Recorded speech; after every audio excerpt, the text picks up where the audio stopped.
And if we do the math, with their goal of making $400,000 profit per year, they would only need about 200 membership signups for the $2,000 a year offer. A few years ago, I was working as a salesman selling a product with a very bad reputation, but I was able to turn it around and make it something so useful that people started coming to me looking for it. And today I help companies do the same. So if you're in a situation where you're making a lot of sales, closing a lot of deals, but never making any significant profit from it, well, stick to the end of this video because I'm going to show you exactly how you can increase your profit margins without any additional investment, only using a sales and pricing strategy. I'm going to use a real life business to do it. And the business that I chose for today's case study is from a show called The Profits, Season 2, Episode 7. And first, we're going to look at what the business does and understand exactly how they're experiencing this problem that we're about to solve. But I'm going to move on to explain exactly how I would increase this company's profit margins without any additional investments, only a sales and pricing strategy. And by the end of this video, we're going to compare the improvements actually made on the business and the resulting offer and strategy from today's exercise.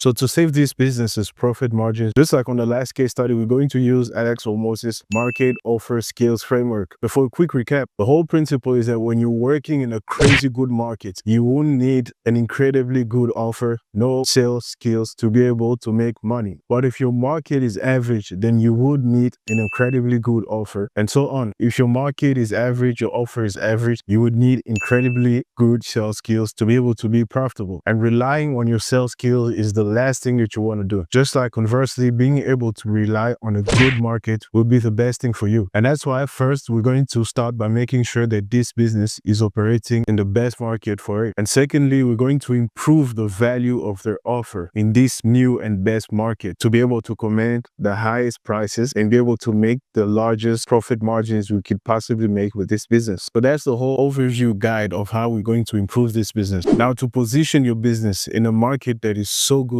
that you wouldn't need an extraordinary offer for it to prosper. What you need to do is you need to find the largest group of people who would benefit the most from your business's unique strength. Let me say that again. To find the best market for your business to operate in, where you wouldn't need an extraordinary offer to make profit, you need to find the largest group of people who would benefit the most from your unique strength. So this actually comes from a whole principle for maximum impact, which is that to cause the maximum damage on your enemy's camp, you shouldn't go strength for strength, which is the conventional way that most people think about fighting, right? My strength against your strength, and we're going to see who's the strongest. But in successful warfare, what you need to do is to aim your strength at your enemy's weakness. Not go strength for strength, cannon for cannon, but strength for weakness. So in a street fight, that would translate to something like going for the eyes, the throat, or your parts, right? Which are easy weaknesses on which any level of strength will cause a lot of damage. And so applying your maximum strength to the weak parts of whatever it is that you're trying to take down is how you successfully do it. And in the business world or in the world of value exchange, this translates into using your particular strength or using the one skill or one unique advantage that your business has, and to find a group of people that are the most receptive, the most vulnerable, or that are the most in need of that particular thing that you are the best at, or that you are the only one to be able to offer them. So now in the case of this particular business, there's two unique features that stand out as their unique capacities or their unique offer. The number one is the fact that it's a wine bar coupled with the capacity to go and take whole bottles of whatever we were tasting. As you saw from the clips earlier, the wine bar is the most lucrative part of their entire business. So already it seems obvious that leaning on this particular strength is going to increase their revenues and their profit margins. And the second strength, the second particular unique strength that this business has is that they have a wide variety of different wines. That to wine enthusiasts can become a real source of excitement and discovery at every meal. Now, what's the largest group of people that are the most receptive or most in need of these two unique strengths that we just aligned from this business? Now, if you simply say wine enthusiasts, you won't be wrong. We should be only scratching the surface. What you need to do is narrow your aim even further. And you do that by asking this question a second time. So if amongst the general population, wine enthusiasts stood out as the people that are the most susceptible or the most vulnerable or the most in need for the particular strength that this business has to offer. The second time that we ask this question, what we say is, amongst wine enthusiasts, who are the most in need of the two particular strengths that this business has to offer? Well, it's beginners. Beginner wine enthusiasts are the perfect segment for this particular business and their particular strengths. Why?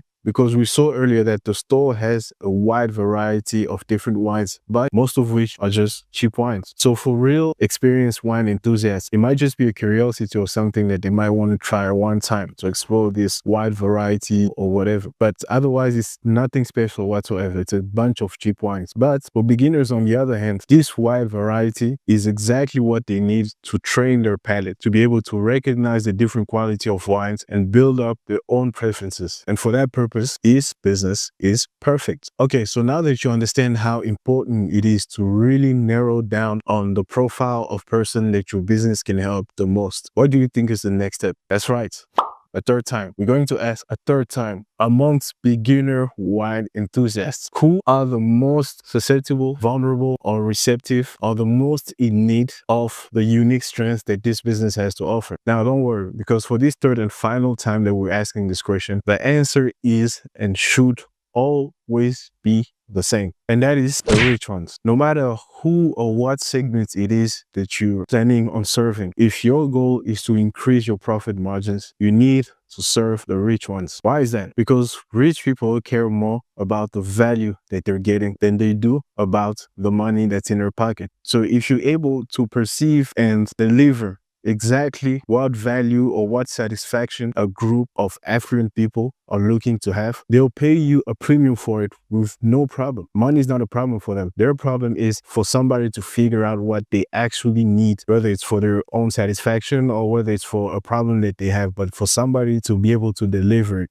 So that's how you place your product into a market where your product or your service would do so well that you wouldn't need an extraordinary offer. It's by asking this question 3 times, narrowing down on the exact profile of people that would find your business, your strength, your particular setting the most useful. And by doing this exercise, you basically automatically come up with a blue ocean with a very high barrier to entry, because there's not many two businesses that have the exact same particular settings. And if the market that you're able to find is a market that only exists for your settings, you have a blue ocean. Not only a blue ocean, but one with a very high barrier to entry. And so that's it for the first step, right? Finding the right market for your product. So we're going to serve rich, beginner, wine enthusiasts. Okay, so now that we found the ideal market for this business's particular settings, we're going to increase the value of our offer to this market so that we can capture the largest profits we can from this. And serving rich people is a matter of giving them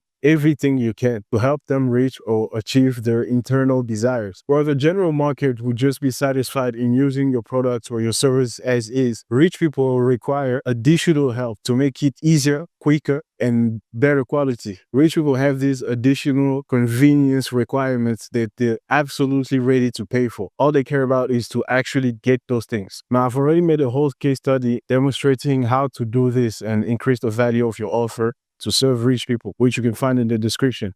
But today we're going to look at a more sophisticated way to increase the value of your offer. More sophisticated because this is only applicable to businesses that already have a customer base of frequent users, but from which they're not making enough profit. So the pricing strategy we're going to use today is memberships, or more precisely VIP memberships. Now, because there's so much to say about memberships on their own as a pricing strategy, I made an entirely separate video for that to explain the mechanics and benefits of introducing memberships in your offer, which you can also find in the description. But today we're going to move straight into application. So for a quick recap, this is how it works. So customers pay an upfront fee to sign up and get a certain percentage discount on all the future purchases plus other benefits. So they end up using your service more often to take full advantage of all their benefits, or they simply enjoy the benefits without changing their usage habits. In any case, your business wins because first, you're charging way more than a price per bottle. You're charging based on the satisfaction of the rich segment market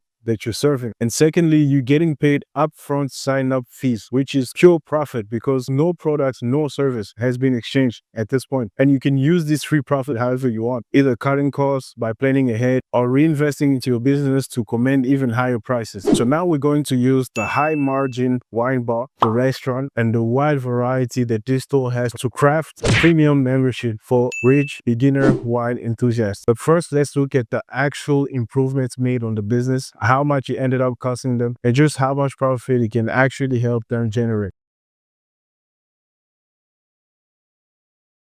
So to serve rich beginner wine enthusiasts, here's what we're going to offer: an integrated wine bar and store experience designed to allow them to safely and expertly explore a wide variety of wines. So the standard offering of the new offer is $10 to $20 per guest, so 3 glasses of different wines, depending on the tier of wine they choose or that's recommended to them. They get a background story on the wine, what it goes well with, and how or when to best enjoy it. And then a 25% discount on the bottles that they've chosen. So this provides peace of mind that they'll be able to fully understand and compare a certain particular wine before making a final commitment to take it home. And then we have the VIP memberships with ongoing education, tasting events, and discounts. So the first tier is $1,000 per month, and they get the free flights of the 3 different glasses of wine every time they come for dinner, and ongoing 30% discounts on any bottles they take home. And then a monthly Wine Made Simple workshop, right, to accelerate their learning. So instead of only getting to know the wines that they get to test whenever they come for dinner, with this workshop, which is going to happen once a month, they get to learn about a specific group of wines or a specific category of wine and actually get or achieve real focused growth in the world of wine tasting. Because the standard offering is just like an introduction. But with this in the membership, we're really now getting into the transformation where we're taking rich beginner wine enthusiasts and making them into knowledgeable wine enthusiasts. So instead of only getting to know the wines that they get to try every time they come for dinner, they actually get a focused and accelerated growth in wine tasting. And the second tier of the premium membership includes all the benefits of the first one with an additional bring a friend free pass. So meaning every time they get the flights of curated wines, whoever they're dining with also gets the same. They can get 3 different wines, get to know them for free, and get the 25% discounts. And on top of that, the member gets free priority access to every tasting event